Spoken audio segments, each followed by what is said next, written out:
Ganyang, Malaysia, Part 1.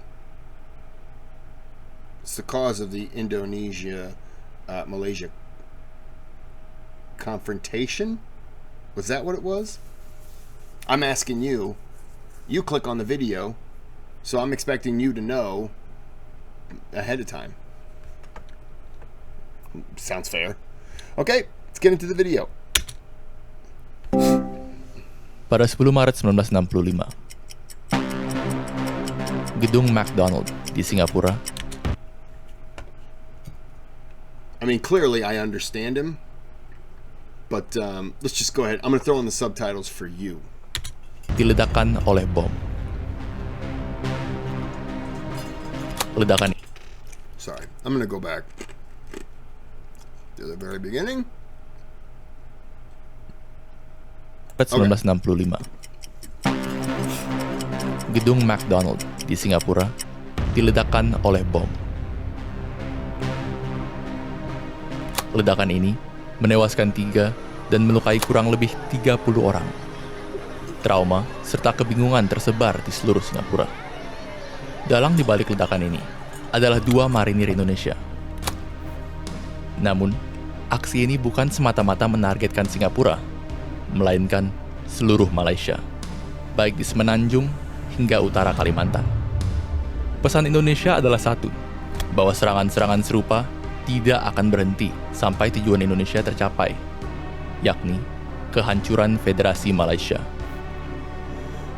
Belum genap 1 dekade Malaysia merdeka dan menyatukan Singapura, Sabah, dan Sarawak, diyakini harus melawan agresi Indonesia, negara yang sebelumnya dianggap sebagai saudaranya sendiri. Tentu, banyak faktor yang berkontribusi pada pertikaian Indonesia dan Malaysia. Video ini. So these two countries at one time were like, said they were like brothers.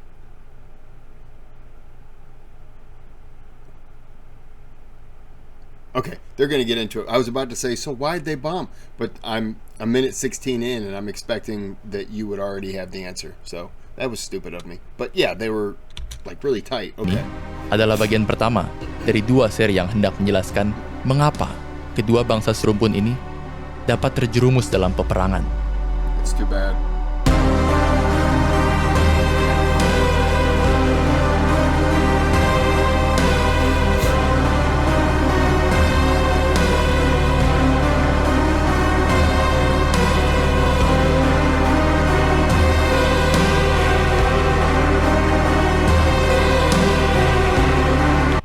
Can I just say this intro right here, this little montage, reminds me of, I should be seeing credits rolling on the screen right now. Like this is a TV show right now. Or some kind of a documentary. Like I like that how this is set up right now.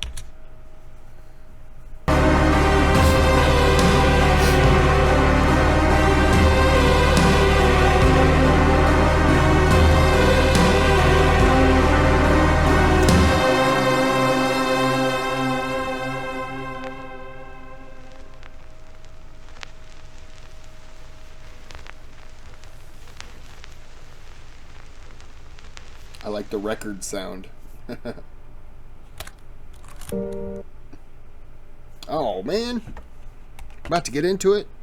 Commercial. Somebody recommended I try, was it the Brave browser? Because it eliminates ads. I'll give that a try. Clearly not right now.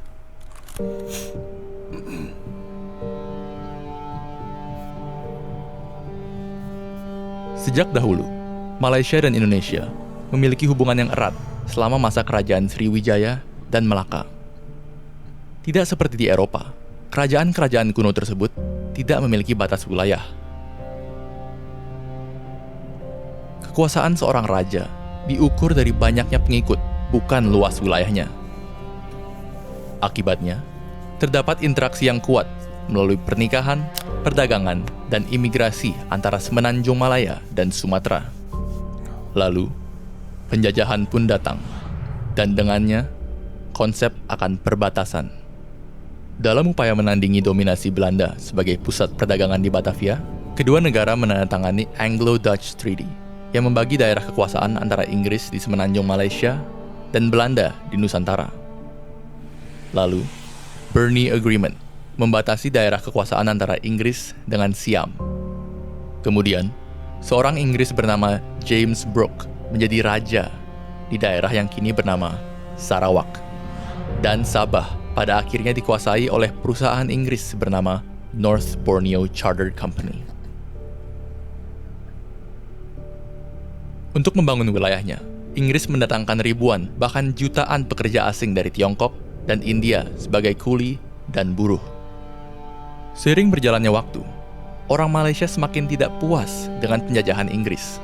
Pasalnya, kedatangan pekerja asing dalam jumlah besar ini semakin memojokkan bangsa Melayu yang masih dipaksa untuk bekerja di perkebunan. Alhasil, kekecewaan terhadap sistem penjajahan Barat bercampur dengan kecurigaan pada orang-orang pendatang. Mereka merasa bahwa pendatang lebih diuntungkan dalam penjajahan Inggris daripada orang asli Melayu. Okay. Solidaritas antara orang Malaysia serta Indonesia pun semakin erat dengan bertumbuhnya ideologi serta aliran pemikiran anti penjajahan. Di Universitas Al-Azhar di Kairo serta Sultan Idris Training College di Malaysia, mahasiswa asal Indonesia dan Malaysia kerap menjalin organisasi bersama. Beberapa bahkan mengagumi Soekarno dan berpartisipasi dalam revolusi Indonesia tahun 1945. Dari interaksi di universitas-universitas ini, ada pertukaran ide-ide yang menghendaki persatuan. Ada yang menghendaki persatuan atas dasar agama Islam, dan ada juga yang menggunakan sosialisme dan nasionalisme. Tokoh Malaysia seperti Ibrahim Yaakob, pendiri dari Kesatuan Muda Melayu, menginginkan tidak hanya kemerdekaan dari Inggris, namun juga menghendaki persatuan dengan Indonesia atas dasar nasionalisme serta kejayaan kerajaan kuno seperti Sriwijaya. Pada tanggal 12 Agustus 1945, Kekaisaran Jepang yang kala itu menjajah Indonesia dan Malaysia bahkan mempertemukan Ibrahim Yaakob dengan Soekarno.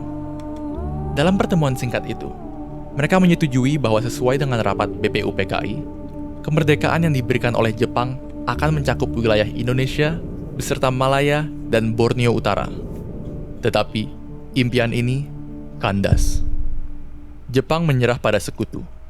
Seketika, terjadi vakum kekuasaan dan kekacauan di Nusantara. So, and I'm doing the Pacific War series as well. So, Japan agreed to give them independence, and I already know Japan was big in just controlling all these areas.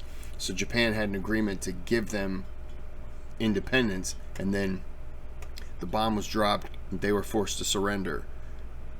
So now that leaves Indonesia, Malaysia, in kind of a what happens? They're kind of in this stuck kind of thing. Man, after that meeting, you feel like you're gonna have it, and now you're back to not knowing what's about to happen. And all you know is that after the war, all the winning sides, England, Canada, France, Australia, did I say USA? You probably fear now, and there were other victors, clearly. You probably fear now that they're going to come in and just start, okay, we want this island, and we want this island, and we want this, you know? Surrendered unconditionally. Specifies the unconditional surrender of Japan. In the reply, there is no qualification. Proklamasi kami, bangsa Indonesia, dengan ini menyatakan kemerdekaan Indonesia. Soekarno tetap berpegang pada janji kemerdekaan dari Jepang. Namun, kelompok pemuda mendorong Soekarno untuk memproklamasikan kemerdekaan secepat mungkin. Akibat dari proklamasi yang terburu-buru tersebut, Jepang tidak sempat mengatur persatuan antara kedua negara secara matang. Dan ketika proklamasi diumumkan pada 17 Agustus 1945, Malaysia tertinggal. Okay, but real fast. Maybe I missed it, but who are they declaring independence from? Did Japan take them over from the British and now they're declaring independence? And by declaring independence, they're severing ties with England or British colonial rule. That's my guess. Inggris tidak tinggal diam. Kesempatan Yes, ini digunakan olehnya ketika dia kembali ke Malaysia. Sementara Indonesia sedang sibuk melawan Belanda, Inggris memberikan tawaran kemerdekaan terhadap Malaysia. Dan inilah yang membuat hubungan Indonesia dengan Malaysia semakin memburuk. Oh, so one of them was getting independence from the Dutch. Man, there's so much to this going on. I don't know if I'm reading it fast enough. I apologize if I'm getting it wrong. That's a fan going in the background, sorry.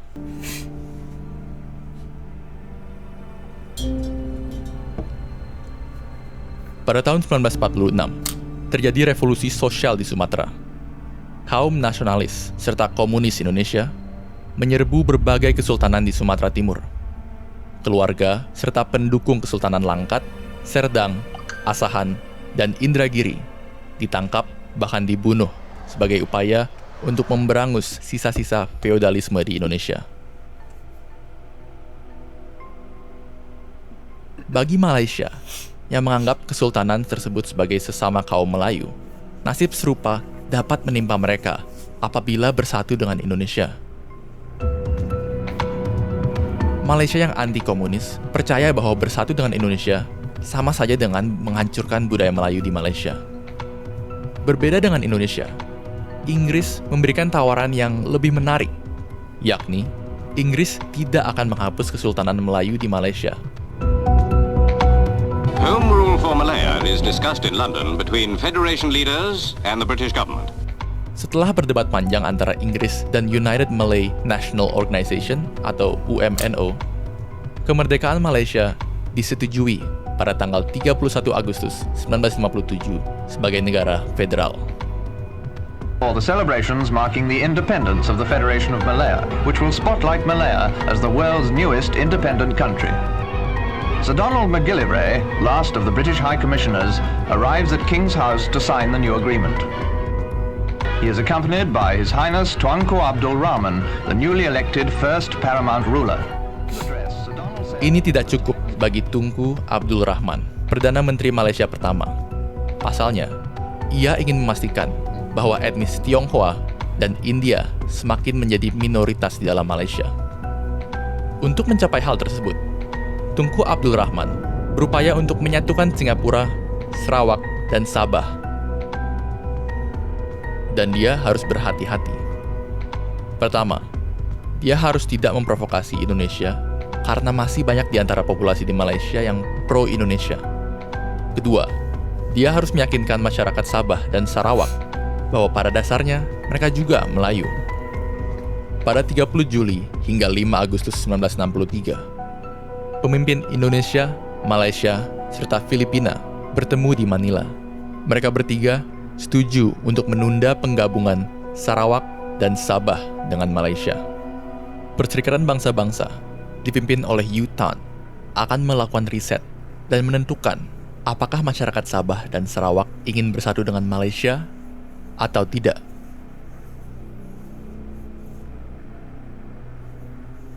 Indonesia, Malaysia, dan Filipina juga setuju untuk tidak melibatkan militer asing dalam proses ini. Dan dengan demikian, hal ini juga didukung oleh Amerika Serikat, Australia, dan Selandia Baru, namun tidak oleh Inggris. Inggris percaya bahwa hal ini hanyalah tipu daya Presiden Soekarno yang hendak menghalangi kepentingan Inggris di Asia Tenggara.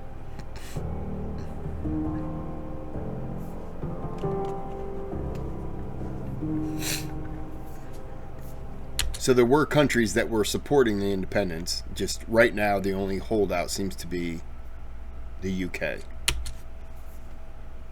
Pada akhir Agustus 1963, Duncan Sandys mengunjungi Malaysia dan mendorong pemersatuan secepat mungkin, meski hal tersebut melanggar persetujuan Manila. Bersama dengan Tunku Abdul Rahman, Malaysia dan Inggris mengumumkan bahwa pemersatuan Malaysia akan dilakukan pada 16 September 1963. Persidangan penting mengenai Malaysia diadakan di antara pemimpin-pemimpin Melaya dengan jemaah Menteri British. Selepas sekian berunding, Tunku Abdul Rahman dan Perdana Menteri British Tuan Harold Macmillan pun mewujudkan perjanjian bersejarah atas Malaysia itu. Agung dalam persetujuan itu ialah masa peralihan dan penyerahan kedaulatan. Amarah Soekarno pun meluap. Pengumuman yang disampaikan secara tiba-tiba, tanpa persetujuan dengannya, dijadikannya sebagai bukti bahwa Malaysia tidak lebih dari boneka penjajahan yang lebih patuh pada dorongan Inggris. Yang kami anti-i yaitu Malaysia, pimpinan Inggris, pimpinan imperialis Inggris yang mendurhakai bendera negeri menjala Tunku Abdul Rahman Putra, antek daripada imperialisme. Di Jakarta, kedutaan Malaysia dan Inggris diguncar dengan kerusuhan, dan di mana-mana kampanye untuk mengganyang Malaysia dikumandangkan. AS, Selandia Baru, dan Australia turut kecewa akan keputusan Inggris yang tergesa-gesa. Meskipun pada akhirnya studi U-Tan menyatakan bahwa Sabah dan Sarawak memang bersedia bergabung dengan Malaysia, amarah Indonesia dan Filipina sudah tidak dapat terbendung. So the last couple minutes completely confused me. England rushed it, I think.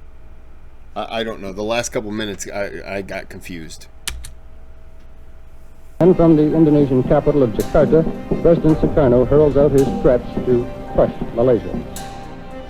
10 terjadung Malaysia masuk Republik Indonesia, 100 sukarelawan masuk Kalimantan Utara. Kini, Malaysia harus berhadapan dengan Indonesia. Indonesia, negara yang memiliki populasi terbesar di Asia Tenggara. Angkatan bersenjatanya sudah ditempa di Sulawesi, Sumatera, dan Papua. Belum lagi, Indonesia memiliki masyarakat yang sangat militan dan dengan sukarela membentuk berbagai milisi yang siap dikirim ke Malaysia. Pertempuran tinggal menunggu waktu, dan negara Malaysia yang baru ini hanya dapat bersiap diri.